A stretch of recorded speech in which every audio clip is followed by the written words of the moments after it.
pandemie. Arătați bine, vă văd cu putere, cu forță.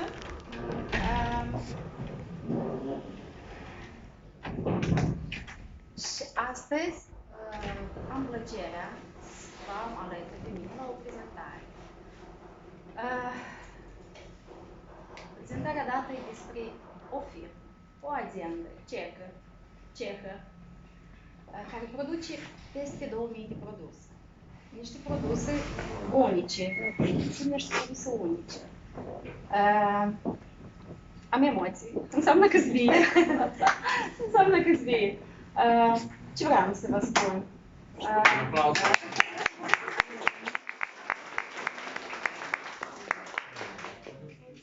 Nu mă așteptam să am așa emoții. Ce vreau să vă spun? Pandemia care ne-a schimbat mentalitatea la toată lumea. Eu, de exemplu, în 2 ani de pandemie, mi-am schimbat total mentalitatea, mi-am schimbat total gândirea. Am început a face lucruri care nu le-am mai făcut prima, ca de exemplu, citit o carte, 2, 3, 4. Am înțeles că noi oamenii avem vise.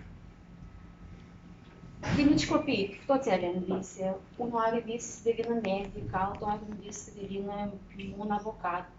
Fiecare are vocația lui în viață. Pur și simplu, crescând cu vârsta, noi ne îndepărtăm foarte mult de visurile noastre. Sau încercăm să facem pe plac părinților. Să facem așa, să zică lumea că suntem în rând cu lumea. Eu, de exemplu, am făcut 2 facultăți. Am făcut facultatea de pedagogie și facultatea de medicină. Le-am împlinit visurile părinților. Însă, pe parcursul vieții am înțeles că nu acesta era visul meu și eu mergeam în direcția nu care îmi plăcea mie. Cum spunea cineva, că schimbând, vezi că mergi pe un drum și dacă simți că nu-i drumul tău, schimbă drumul, că sunt și alte drumuri. Eu am înțeles o chestie că noi în natură avem abundanță în toate.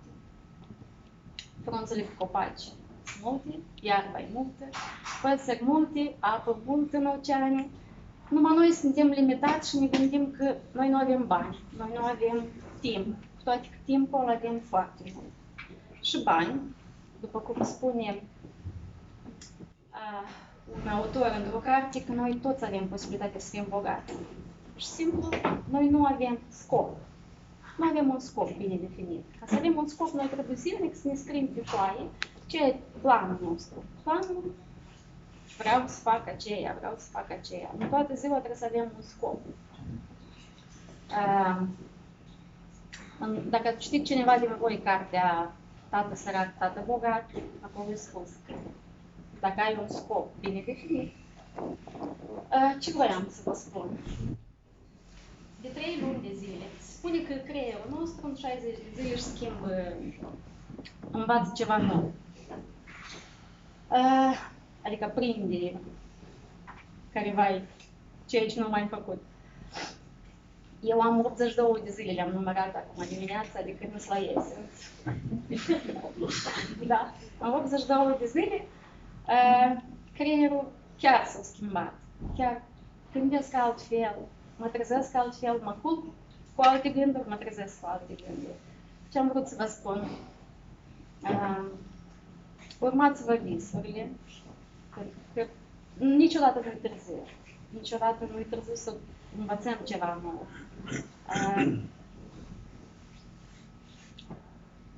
Cunoscând produsele de la Essence, am cunoscut pe un conațional de-a nostru, care este Victor.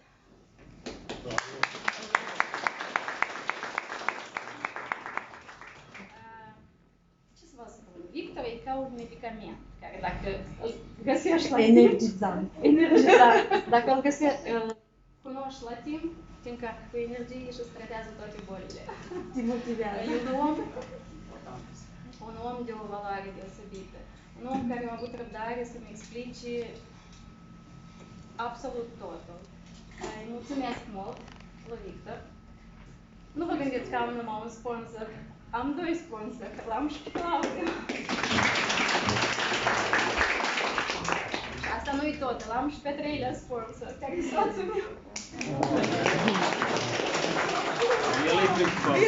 Vin încoa. El probabil e cel mai bucuros din toți, că eu am acțiuni, dimineața până seara. Ce am vrut să vă mai spun? Că am și uitat ce am vrut să vă mai spun. Am vrut să vă spun că produsele de la Essence, produsele de la Essence am tratat copilul meu. Am emoții, dar într-adevăr am tratat copilul meu de dermatită atopică. Asta a fost punctul care m-a făcut să spun, da, eu cu aderna asta vreau să lucrez, deci produs vreau să cumpăr. Am schimbat tot în casă. Detergenții am schimbat, cremele am schimbat, pasta de dinți am schimbat-o, absolut tot, absolut tot. Nu mai cumpărăm de la magazin. Cineva mi-a dorit o cremă, azi dimineață m-am uitat, scris pe dânsa. Siliconi, parabeni, pusă deoparte, m-am gândit, o folosesc pentru mâini, nu, nici pentru mâini nu o folosesc. Merge la coșul de gunoi.